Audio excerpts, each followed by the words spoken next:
Good morning, church. I'm going to continue our little story of history, 1 Samuel 17, and the story of David and Goliath. For 40 days, every morning and evening, the Philistine champion strutted in front of the Israelite army. Soon the Israelite and Philistine forces stood facing each other, army against army.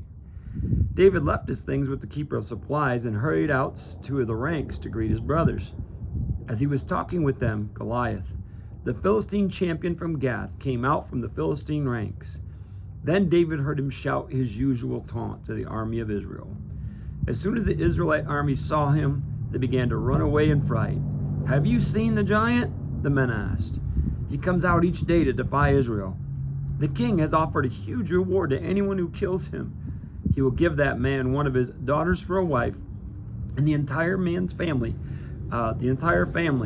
will be exempted from paying taxes." David asked the soldiers standing nearby, "What will a man get for killing this Philistine and ending this defiance of Israel? Who is this pagan Philistine anyway, that he is allowed to defy the armies of the living God?" And these men gave David the same reply. They said, "Yes, that is the reward for killing him." But when David's oldest brother Eliab heard David talking to the men, he was angry.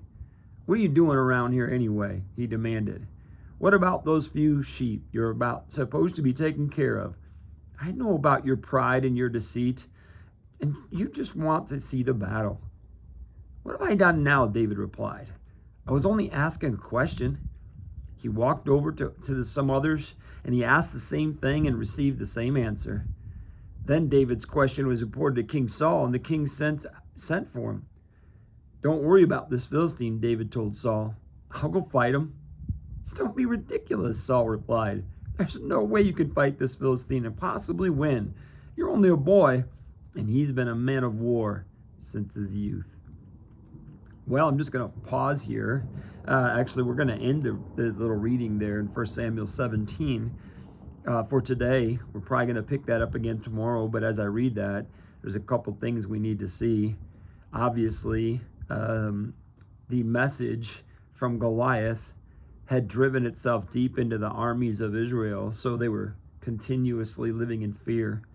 David comes as a man of faith, and when he hears the taunts of the pagan, he is not at all intimidated because he sees a Goliath differently than anyone else. He sees them as defying God's army and not as a giant. So as he's speaking, then you hear everyone like, "Oh yeah, this is what's going to happen." Now, when David's brother comes, he gives the very first word of discouragement, and he's challenging David's motives. I want you to know, church, that when we make a stand of faith, when we see things for the way that God would see them, when we're standing in faith, the enemy will always send a discouraging word.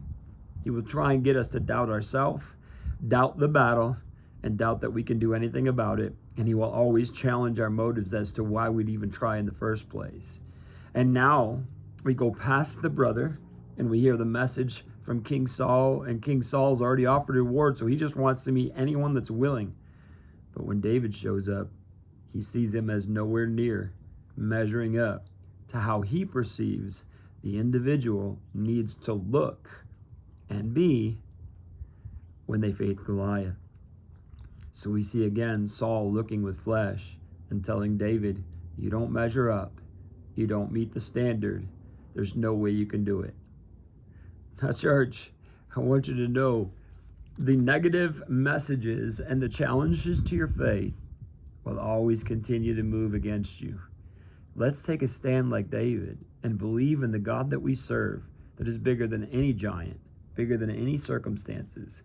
And don't allow the negative words to discourage you as you walk in faith and trust God for the battle. Let's be His church.